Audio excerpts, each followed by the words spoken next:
Welcome back to Gutted Good Grief. We are so glad that you're joining us today. My name is Becca Chafee, and I am joined with the beautiful Sydney Rose. Hello.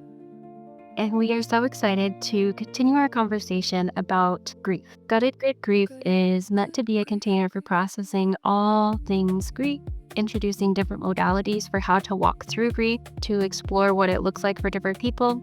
And one of the first steps in navigating grief is noticing that you're in it. I am very passionate about reminding people that there are more types of grief than not just traumatic acute grief is terrible grief. But so often when we talk to people, they're like, I don't know grief. I don't know anybody who's died. Okay, valid. And while everybody will eventually know an acute, intense form of grief, there are many other types of grief that we want to explore. So today's episode is all about exploring the different types of grief. There are many more than what we are going to walk through today, but we're going to introduce 7 or 8 of them and talk through how they might interweave within the body. So if any of these resonate with you, we would love to hear from you. If you have questions about them, we encourage you to dig in and see what might be going on, because as soon as you can notice what's going on in your body and notice that you're in grief and start nurturing that element, your world will start to get a little bit lighter. And hopefully this brings a little bit of fresh air and life into your world. So we are going to start with the number one type of grief that people are familiar with. So acute grief. I would say that this is an important reminder is that any traumatic experience is going to hold grief, but not all grief that we experience holds trauma. So there are varying waves of grief that we experience through life. Many times they overlap. You'll be experiencing multiple types, so we don't fall into different grief buckets at the same time. But the one that most people are familiar with is acute grief. It's often quite traumatic, but it is really tied to loss. So the loss of a person who is near and dear to you, and it is something that you feel profoundly in your body. So if anybody has gone through a type of acute grief, it's again the ones that you know, the loss of a parent, the loss of a child, the loss of a partner. It is a guttural, literally in your gut, felt throughout your entire body, often quite traumatic form of grief. This is the type of grief that most people label as all grief. And it's understandable because it is quite big. It's scary. It's something that nobody looks forward to, right? We talk a lot about how grief and love are sisters, or they're the opposite sides of the same coin, or how grief is the roots and love is the branches. And we tend to lean into the love and light and branches reaching toward the sky. But it's important to remember that grief is not a villain. Grief is not bad. Grief is not dangerous. Grief is not harming you. Grief is a spiritual necessity that we all navigate. It is the learning. It is, in many ways, honoring. To grieve is honoring that that person or entity or whatever it is held profound meaning to you. So it's a big thing. When working with people who are navigating acute grief or traumatic grief, I think it's important to expect the unexpected, because it's such a profoundly deep experience. It truly is guttural. The entire body has to navigate through it. It really, I do see it as, because we are all so connected, when we lose somebody who's near and dear to us, a piece of us truly dies. Our body is fully reforming. We're building scar tissue around that loss. We're creating a larger space to hold the pain. It's a full body experience. I think of it a lot like stretching. If you're in a gentle stretch, your body might think that it needs to protect you at first because you stepped off a curb and rolled your ankle, so it will tense.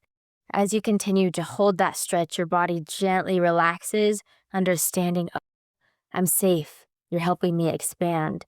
Acute grief is like an acute fracture where suddenly you're not just doing a gentle stretch your body can sustain and lean into. It feels very suddenly painful where this hardened, calcified fascia, this bone, all the ligaments, your body, the emotions, how it holds you is suddenly and acutely changed. And your body needs some time to heal and adapt from that shock. I love that you brought that in, because it's such a good reminder that you brought in the example of a fracture. because it's also really important to remind people. I know we've talked about it before, but now's a really good time to remind people that your body physically changes with acute grief. Your brain is having a response to this emotional trauma the same exact way that it has a response to a physical trauma. So you are flooded with cortisol, adrenaline, a ton of these inflammatory hormones. Your body goes straight into fight or flight. And similar, if you were to fracture a bone, if you don't tend to it, if you don't reset it, you are going to carry it with you for the rest of your life. So I think of grief care the way I would think of medical care. If you have an acute grief, a profoundly fractured, if you break your femur and you ignore it and shove it down and pretend like it didn't happen, you may never walk again. If you tend to it and seek care and reset it and navigate physical therapy and navigate Rest. nourishment, yes, rest. If you tend to your grief, you will eventually learn to walk again, but this doesn't just happen by ignoring it.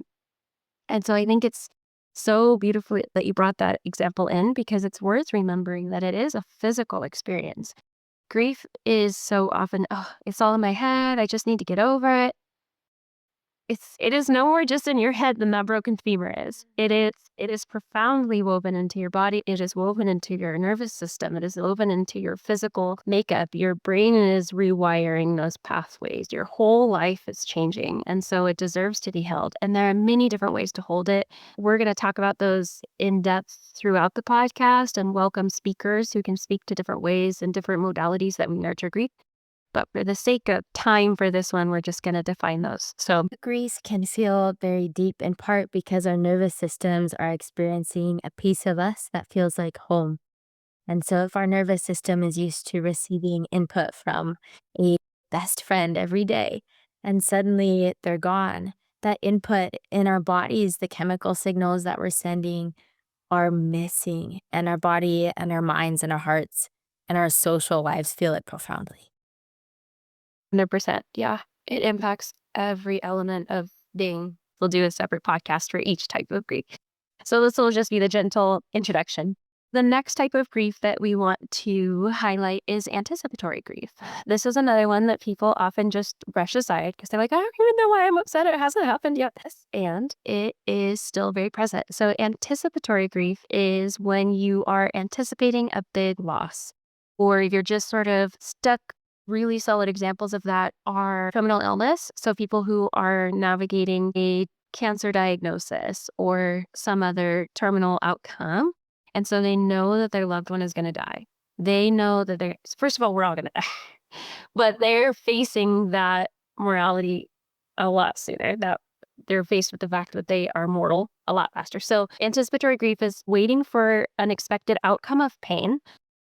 So you might see it with people who have dementia. They know that their loved ones are slowly declining. They don't know if week to week they're going to be seeing their dad again or if the dad's going to be gone. They don't know how much time they have. It can also be present if you are navigating big changes in life. So if you don't know, for example, if you're going to have your job in a month, you might be not sure how to hold, do I enroll my kids in school again next month? Like my job is on the chopping blocks. I don't know what to do. You're anticipating grief and your body is brilliant. And so your body is already prepping you to work through that. Your body is already bringing those protector, fight or flight stress hormones to front. And so it is important to understand and to nurture that because it is still grief. Your body is still processing that grief.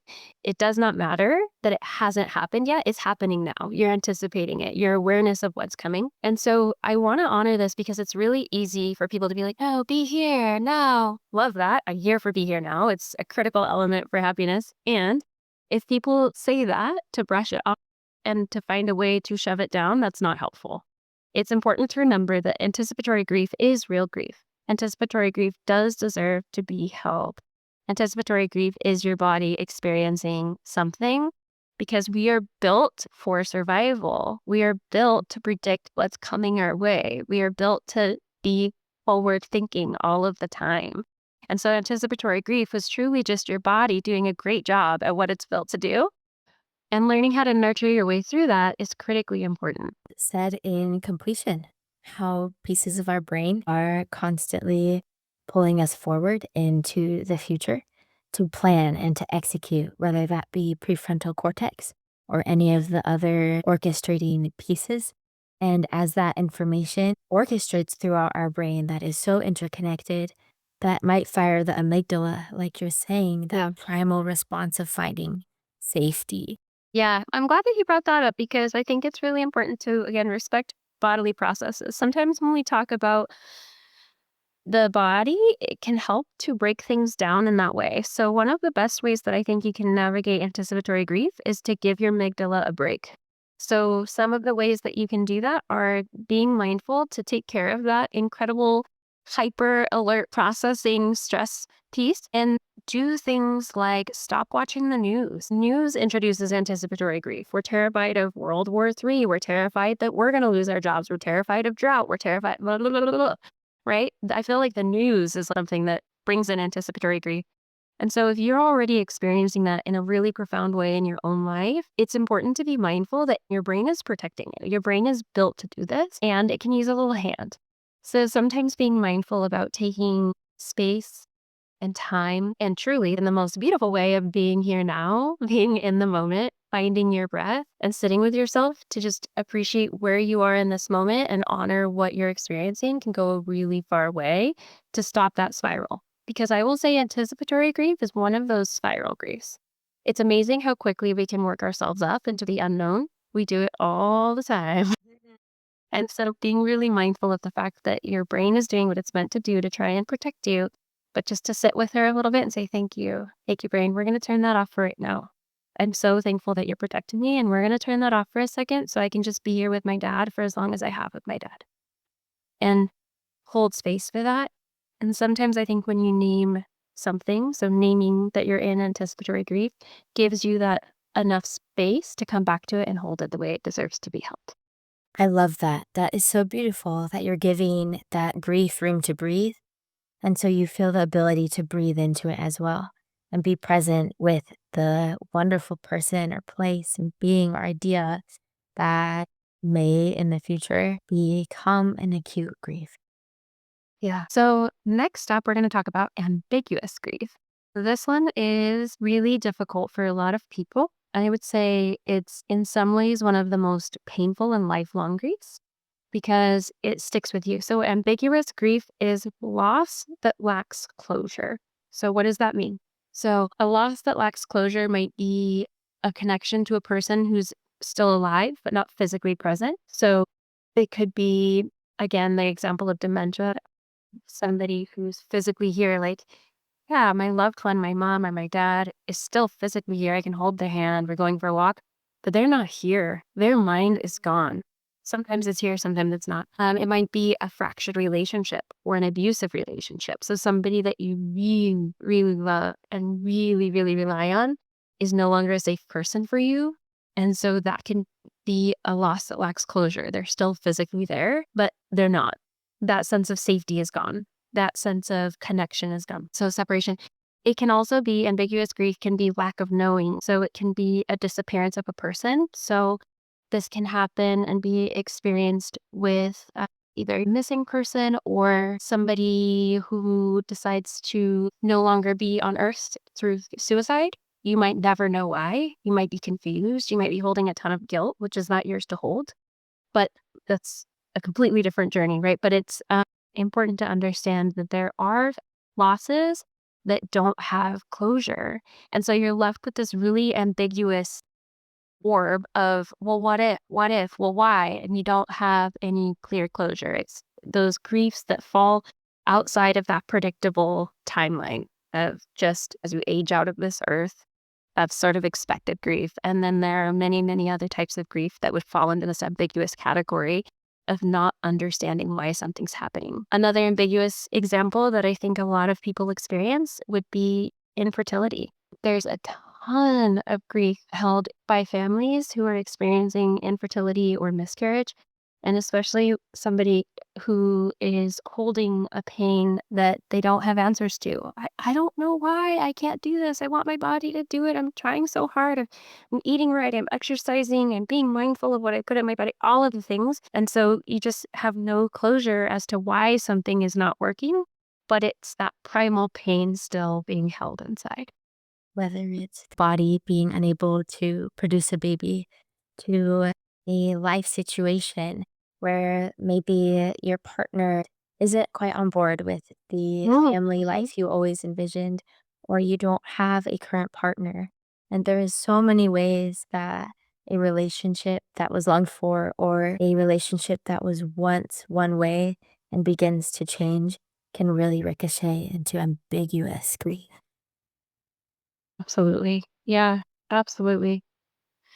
And it's interesting how often those experiences are not necessarily labeled as grief. And so I think that's a huge part of this is just, again, being able to give name to something so that you are given at least a pathway to walk down for nourishing yourself in a way that is really hopefully healing and holding of the experience that you're navigating. Another very important type of grief, and this one has become much more mainstream, which I'm so thankful for, would be disenfranchised grief. So, disenfranchised grief is a grief that's not socially validated, but equally held. It's still felt. It's a full body, real grief, validating your grief. Just because society says you don't get to grieve that does not mean that you do not get to grieve something. So, your body is your guide, but it's basically grief that's inside that's not socially validated or allowed in social norms. So this is really communities that have rigid, restrictive rules. So it's very common in faith communities that say you follow these guidelines, nothing outside of that is permitted. Well, that's a quick way to send somebody internal. So a great example of socially excluded griefs has been LGBTQIA community. So, for example, people who are grieving the loss of a partner, but nobody even knows that they were together because they were not open about their relationship because they did not feel safe in that. Well, now they've just been shoved into grieving alone in isolation. I think it still continues to be huge, but I think about the AIDS in the 80s. So when there was, that's gay cancer. Well, okay, no. And all of a sudden, people who were dying from this horrible autoimmune disease were being absolutely vilified. Like, well, they did the wrong thing. They shouldn't have done that. They wouldn't have been in this experience. So now loss is no longer socially acceptable. It's no longer honored as loss. It's now being turned into a light of punishment. It's so confusing and it's so wrong when that happens. And so disenfranchised grief is really important to understand and to explore. It also goes beyond the LGBTQIA community. That's like the most, I think, loud example of, whoa, guys, Yeah. because it's so present. That was so The wrong and that should have never happened. Absolutely. That should have never happened, and it shouldn't continue to happen, and it's Mhm. continuing to happen, and so bringing light to that. There's also so many other forms of disenfranchised grief that are a little bit quieter, and I wanna bring light to that too, because disenfranchised grief is really anything where you're like, "I shouldn't be feeling that." So, death of a pet would be an example. We have the opportunity, in a couple of weeks, you will hear a podcast with Dr. Tyne, who is a doctor of veterinary medicine, who's going to be talking about pet loss. And loss of a pet is one of those funky, disenfranchised, but also acute griefs. We're like, I don't know, I know it's just my cat. I shouldn't be feeling this. But that meaning is so profoundly deep inside of your body, and you should be feeling whatever you're feeling because you're feeling it, right? Your body is going to be telling you when it is hurt and when it needs tending. And so, regardless of whether or not society accepts that, does not dictate whether or not the grief is real, but it does mean that you need to tend to yourself a little differently because if you're not getting the same wraparound community support, that is going to be a very painful grief road. And so it's important to honor it and see it so that you can either one, nurture yourself differently, or two, seek support that will validate that grief and help hold you through it.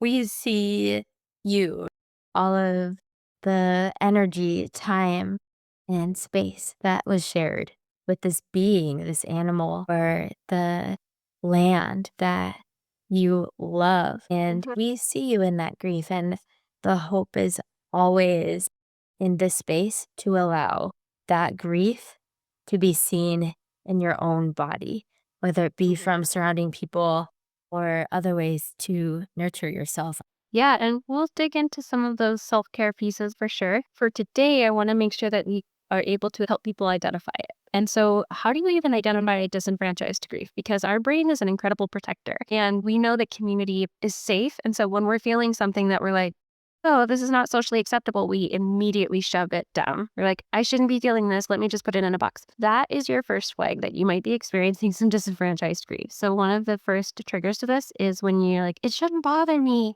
I don't know why it bothers me so much. I shouldn't even care. It was just a, right? So, as soon as we start minimizing our grief, that might be an indicator that this is a grief that is not being held by others and that it doesn't make it less real. That might just be an opportunity to take a time out and say, okay, why am I minimizing this? Like, thank you, brain, for protecting me. I recognize that you're keeping me safe in community. I still just need to sit with this in myself, or I still just need to look for a community that can support me in this because I want to honor that that grief is real. Mhm. Becca, in honor of time and also offering one tool towards finding community in disenfranchised grief, let's say you broke your leg and you're a runner. So you find a running community that understands that pain. How would you be able to navigate your way when you're experiencing the ups and downs and grief of creating a new community?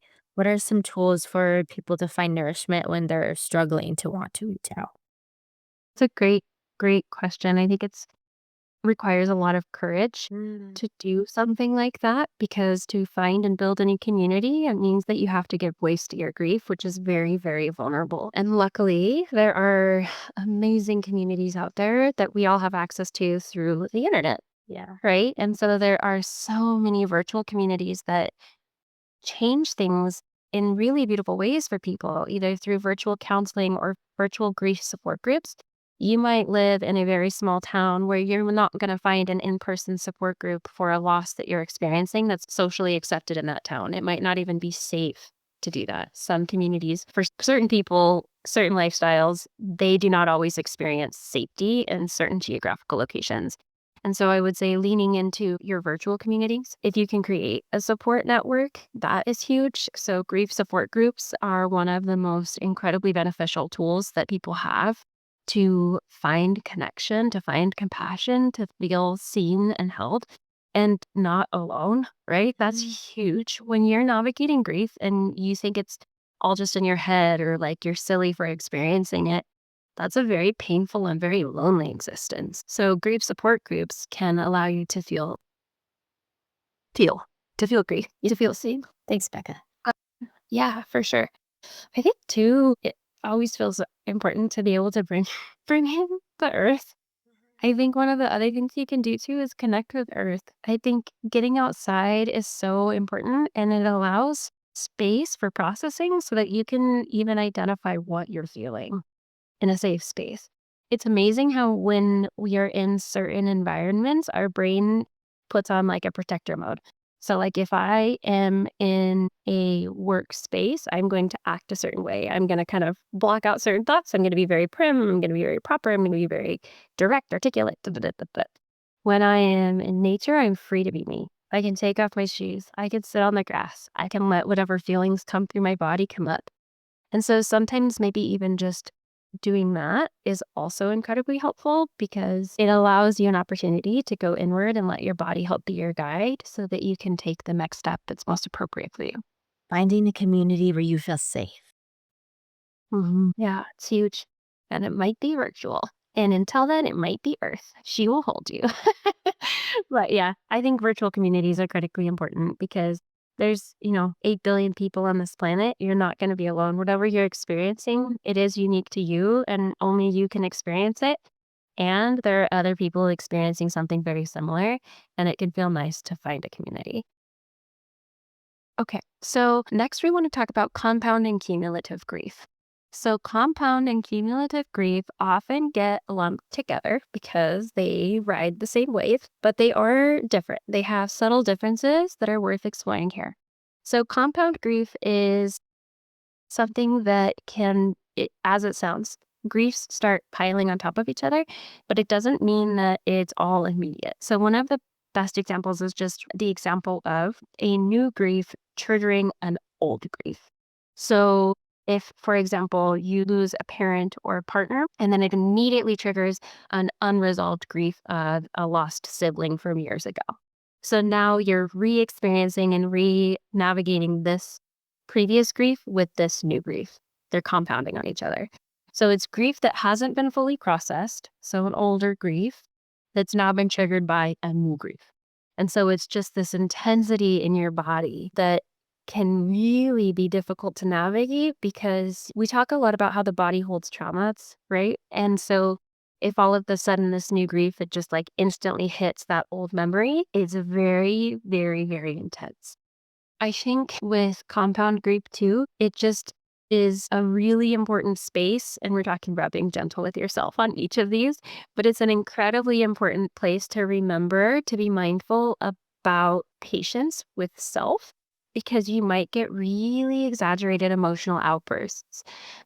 We've talked a little bit about grief waves or grief bursts. So that's when you feel like you're fine, everything's going okay, and then all of a sudden, boom, you're just flooded with grief or you're flooded with anger and you don't know why. This might be more exaggerated in compound grief. And compound grief, like all of these others, is complex. And so, what we know in this time is that biologically, we do hold markers from our family, such as the color of our eyes, or even the propensity to react more in an angry manner. We just have those fiery emotions that can click on a little easier than other family lines. And so in our bodies lives generational grief.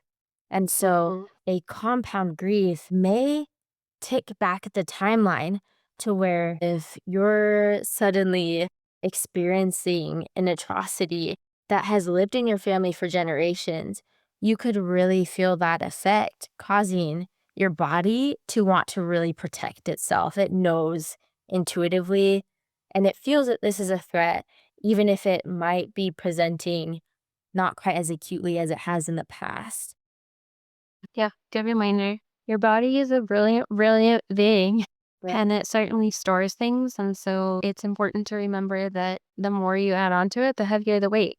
And so being mindful of that to truly create space to hold it, which leads us into cumulative, because these two get interchanged a lot, but they have unique differences. So cumulative grief, as we're talking about adding more to it, it makes me think we're accumulating all of the things, multiple losses in rapid succession. So, this is very, very common after an acute loss. You're often going to experience cumulative grief in addition to acute loss. So, when you're holding multiple situations all at the same time. So, when we talked about acute grief, okay, well, loss of a partner, that often is quite traumatic and can lead into a cumulative grief. Well, if that partner was the breadwinner, you might lose your home.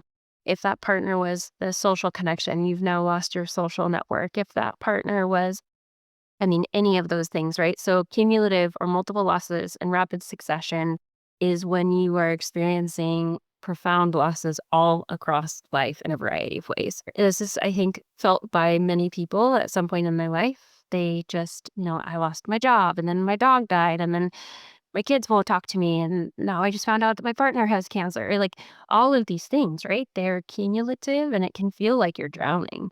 So when I think about cumulative grief, I think about sort of that flood of like, how do I keep my head above water? How do I keep breathing? How do I even give myself space to hold and honor each of these griefs in time? And so I think with cumulative grief, one of the best things that you can do is go back to body, go back to basics. Let any of whatever these are arising as they arise with connection to body. So finding your breath, because it really can feel like you're drowning. This is how you identify it is when you're like, I need to catch my breath. I can't breathe. I can't keep up, right?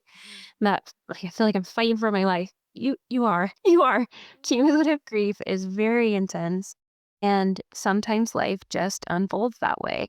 It's why you might hear that reminder about not having multiple changes in less than a year. So it's kind of cliche because people rush to do it, but it's that gentle reminder about not moving for up to a year after the loss of a partner. Like give yourself a chance to digest one thing at a time, but it's also so natural. So like when parents lose a child, it's very common they want to move. Like we're selling our house. I can't be here. Everything in this space makes me think of them.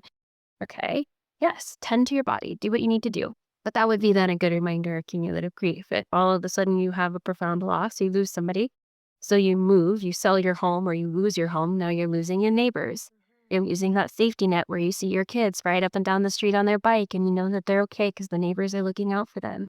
You lose your dog because you can't take your dog to where you've moved to. It's the cumulative spiral grief, the domino grief that just stacks. Right. And all of this is information. And so in grief, it can be easy to have cloudy thinking with all of the high emotion. And so to understand the pro and the con of, do I move to where I feel I have more community support and less acute grief reminders?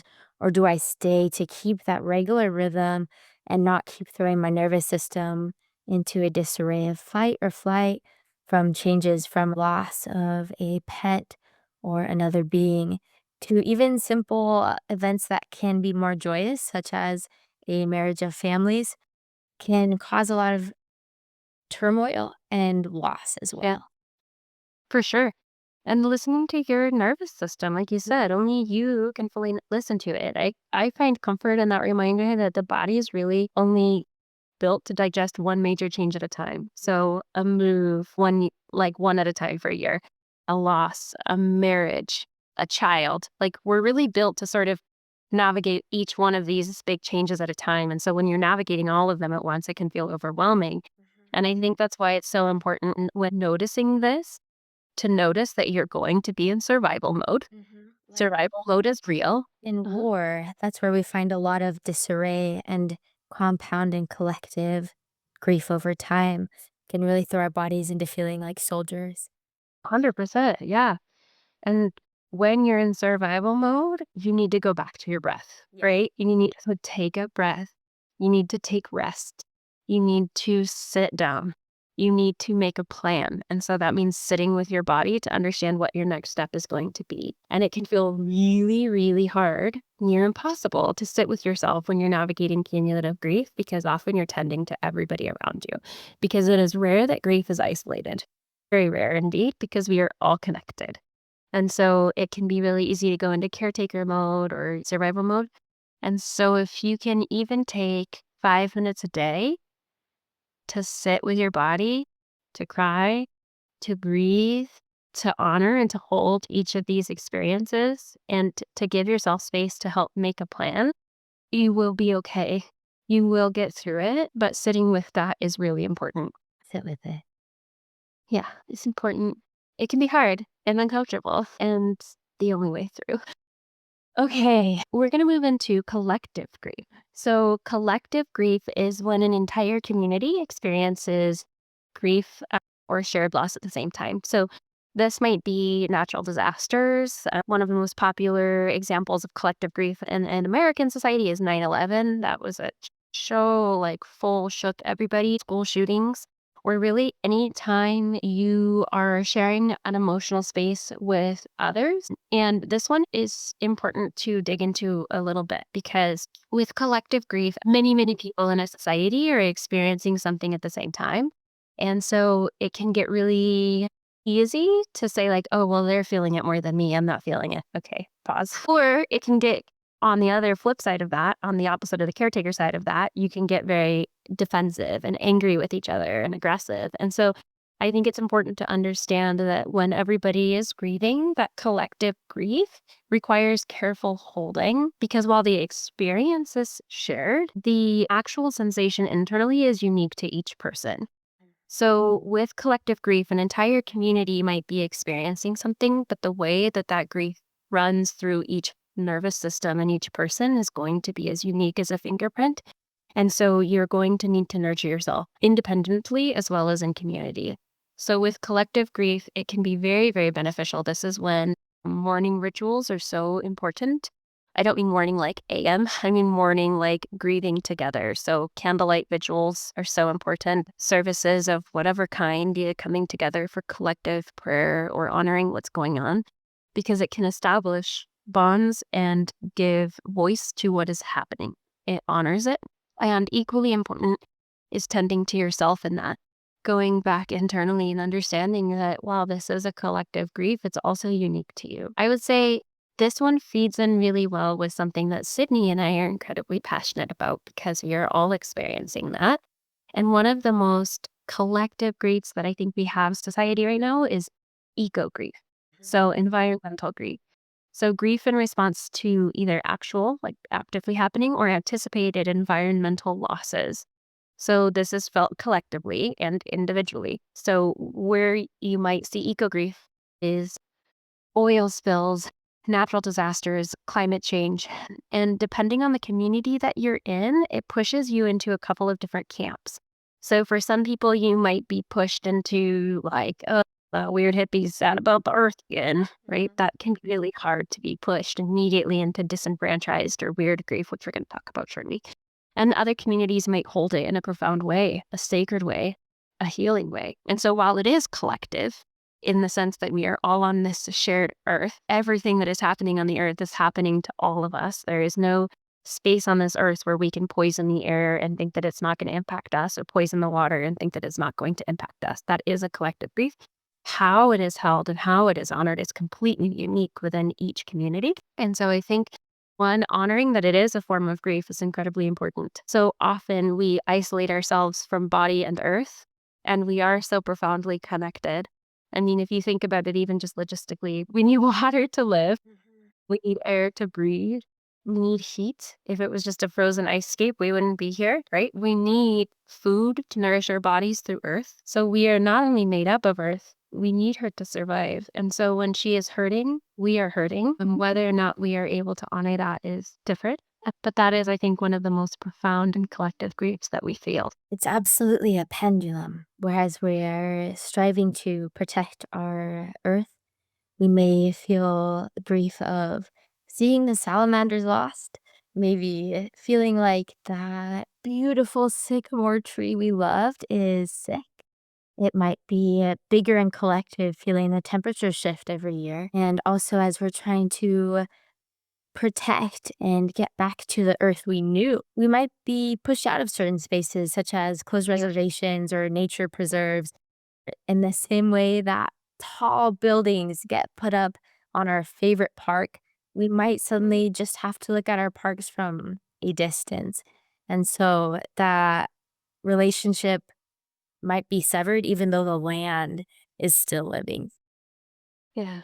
So true. We'll talk a lot about ego grief. The breathing, how in respiration we are breathing in that water vapor and breathing out that carbon dioxide. And as these gases of oxygen and all those little compounds are interplaying, it's internal and then suddenly it's external. It's this constant dance and relationship. I really appreciate how you brought in the eco grief to our collective. The last two we'll talk about today, and I want to preface before I move into these, is that these are not the only types of grief.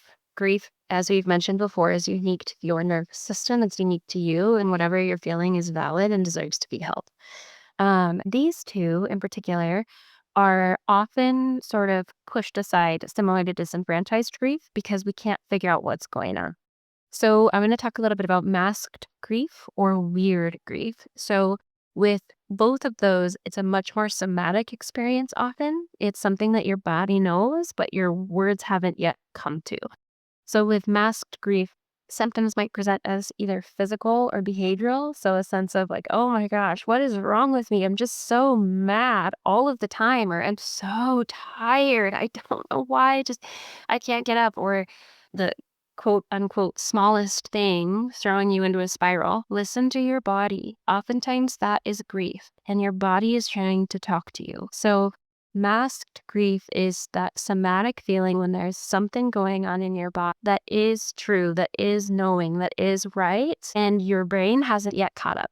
So it's masking it as my back hurts. Well, is that grief? Like, what is it really trying to tell you?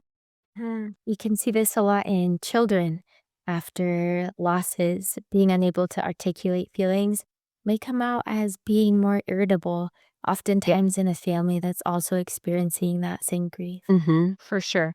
Like, we're going to have an incredible counselor on to talk about internal family systems, but this is an example when we might see that. So, our body is built up of a collective of protector parts, and our little parts will find a way to protect us and make sure that we get our needs met. So, if that's through an outburst till we receive some nurturing that we're looking for, some attention that we're looking for, or if that is through taking us out through exhaustion, where our bodies are just so spent and we can't figure out why, but we literally can't get up, our body will find a way to get our attention and say, hey, I am hurting. I need you to tend to me. Even And if we're not ADHD, those problems focusing at school or work.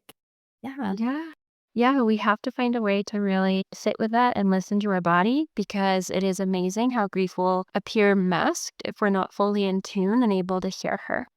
And then weird grief, very, very similar. It's kind of like the compound and cumulative grief. I feel like these two are very woven. Can be a confusing process where your body's trying to process the loss, but the mind isn't fully following along. And so you might experience some big rapid mood swings. You might have physical sensations or responses to things that you can't fully name. You might do things that feel weird. So, a cell phone, you have an old cell phone of somebody that you just can't get rid of because it physically hurts to get rid of them because that's a connection to the person. So, your body is finding a way to maintain connection that might feel weird. It might be easy to minimize and be like, I don't know why, I just can't do it. It might be a somatic feeling where when you go to a space, you feel flooded with grief or feel flooded with love and connection and earth. You might have a physical connection to a place and you don't know why. It feels weird. It's deep in your body, but you don't have the words for it. This, I think, also would lead into a type of grief we haven't defined here today, but I'd like to get into later is ancestral grief, where there is deep grief. Sometimes it feels like it's not even your own, but you're holding it and you don't know where it's coming from and you can't find the words.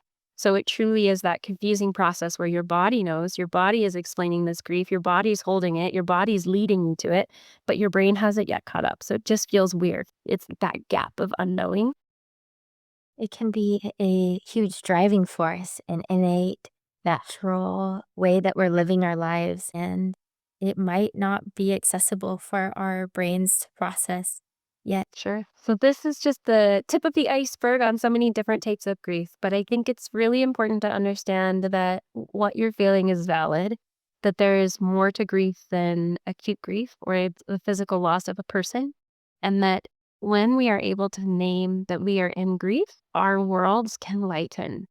Grief is not meant to be hurting you. Grief is honoring loved ones. Grief is honoring loved experiences. Grief is honoring sacredness of earth and community and holding space when things are crumbling. We have to find a way to help find our breath, to help stretch, like you mentioned before. And when we can put words to what we're experiencing and nurture it instead of just shoving it down and saying, like, that's not grief. I don't know grief. Nobody died. I don't deserve to be sad. Whoa, take a breath. You do deserve to be feeling whatever it is that you're feeling. And sometimes finding the words to help frame that experience a little bit can be the first step in providing your body the nourishment and the nurturing that it deserves. Scream the words, cry the words, think the words, and Yes. suddenly you're able to articulate something that your body couldn't. Yeah. Yeah, your body will say, "Thank you for hearing me," and you'll find your little aha moments. Yeah, So, little by little. And sometimes it may feel like it's taking a lifetime because grief is a lifelong, beautiful journey. well, if any of these resonated with you, I am so hopeful that maybe they landed and gave you words that you didn't have yet before. Or if you're experiencing a type of grief that you wish we had shared here today, we would love to hear from you and we want to honor that and hold that for you. Again, some of these griefs we will be exploring with other practitioners. We mentioned we're going to have Dr. Tyne here speaking about pet loss and other griefs. And we have another incredible embodiment coach, Tassin, who's going to be coming to talk about some masked and weird grief symptoms that she's experienced. So we invite you to tune into those experiences. And if anything, listen to your body. Your feelings matter. And if you see, thank you for joining us on Gutted Good Grief.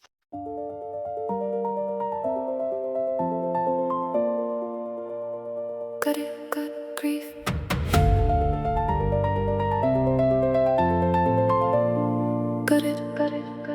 Good grief.